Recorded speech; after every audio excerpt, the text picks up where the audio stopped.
आजको समयमा एउटा बलियो दिगो परिवार बनाउनु सायद सबैभन्दा ठूलो चुनौतीहरूमध्ये एक हो।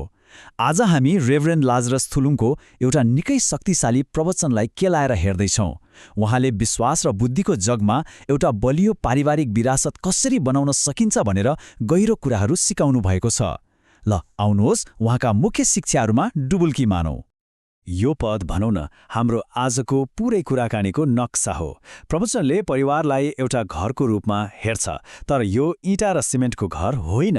यो पदले के भन्छ भने परिवारको कोठा पैसा वा सामानले होइन, तर ज्ञान र समझ जस्ता दुर्लभ र सुन्दर खजानाले भरिन्छन्। कति गहिरो कुरा होइन त? यसले परिवार बनाउनुलाई एउटा काम मात्र होइन, एउटा कलाको रूपमा प्रस्तुत गर्छ।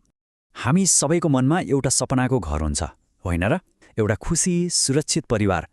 तर प्रवचनले औल्याए जस्तै यो सुन्दर सपनाको वरिपरि आजको संसारका डर र चिन्ताका काँडाहरू छन्, जसले हाम्रो आशाको जगलाई नै हल्लाइदिन सक्छ। प्रवचनमा एउटा बुबाको कथा छ, जसले आफ्नो सानो बच्चालाई सुताएर टिभी हेरिरहेका थिए। अचानक समाचारमा लागु औषधको कुलतमा फसेकी एउटी केटीलाई पुलिसले लखेटेको दृश्य आयो। त्यो देखेर उनी तर्सिए। उनको मनमा एउटा चिसो डर पस्यो, कतै मेरो सन्तान पनि भविष्यमा यस्तै हुने त होइन?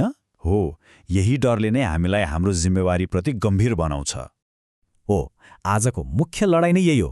एकातिर हामी असल मूल्य मान्यताको रोक रोक्न चाहन्छौँ भने अर्कोतिर भौतिकवाद र सामाजिक सञ्जालको काँडादार लहराले त्यसलाई निल्न खोजिरहेको छ। प्रवचनअनुसार यही दुई शक्तिबीचको सङ्घर्षले नै हाम्रो परिवारको भविष्य कस्तो हुन्छ भन्ने कुरा निर्धारण गर्छ। त्यसो भए समस्या त यो भयो, अब समाधान के त? रेभरेन्ड थुलुङको प्रवचनले परमेश्वरको बुद्धिलाई परिवार रूपी घर बनाउनको लागि अनिवार्य मास्टर प्लान वा भनौँ इन्जिनियरको नक्साको रूपमा प्रस्तुत गर्छ। यो बुद्धि बिना हाम्रो सपनाको घर केवल सपनामै सीमित रहन्छ। यो स्लाइडले एउटा असाध्यै महत्त्वपूर्ण फरक देखाउँछ।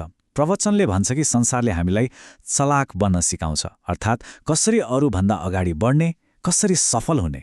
तर परमेश्वरको बुद्धि भनेको बुद्धिमान हुनु हो, अर्थात् कसरी राम्रोसँग जिउने। परिवारको लागि यो सफलताको दौड जित्नु मात्र होइन, तर सही दिशामा दौड्नु हो।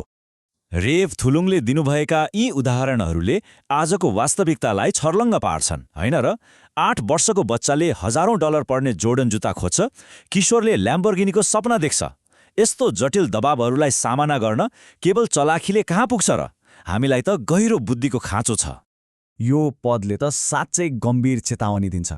प्रवचनले यसलाई यसरी व्याख्या गर्छ, परिवारहरू बाहिरी आक्रमणले मात्र होइन, भित्रै ज्ञानको कमीले पनि नष्ट हुन्छन्। यो कुनै दुर्घटना होइन। जब हामी सक्रिय रूपमा बुद्धि खोज्दैनौँ, विनाशले आफै ठाउँ बनाउँछ।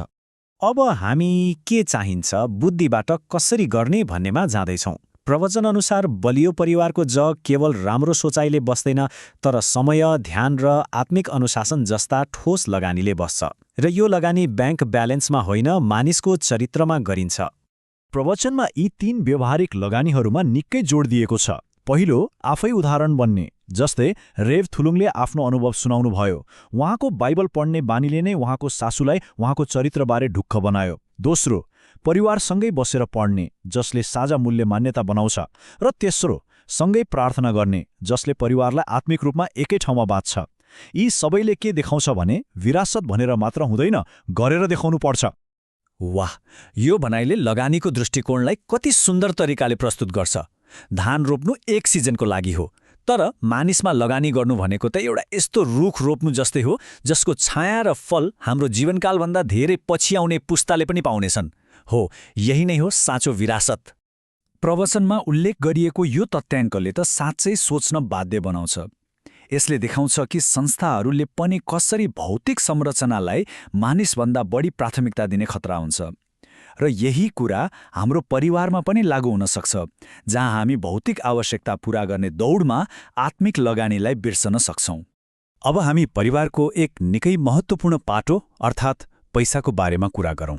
यसलाई विश्वास र बुद्धिका साथ कसरी व्यवस्थापन गर्ने, प्रवचनले यस विषयमा पनि स्पष्ट मार्गदर्शन दिएको छ। यो सङ्ख्याले के जनाउँछ होला? अनुमान लगाउनुहोस् त। प्रवचनले एउटा अचम्म लाग्दो तथ्य औल्याउँछ। बाइबलमा पैसा र सम्पत्तिको बारेमा 2350 भन्दा बढी पदहरू छन्। यो त विश्वास वा प्रार्थना जस्ता विषयहरूभन्दा पनि धेरै हो। यसले के सङ्केत गर्छ भने हाम्रो आत्मिक जीवन र हाम्रो आर्थिक जीवन एक अर्कासँग गहिरो रूपमा जोडिएका छन्।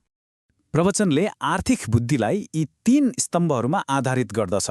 पहिलो, सबै कुराको स्रोत परमेश्वर हुनुहुन्छ भनेर स्वीकार्नु, जसले हामीलाई मालिक होइन तर एक जिम्मेवार भण्डारे बनाउँछ।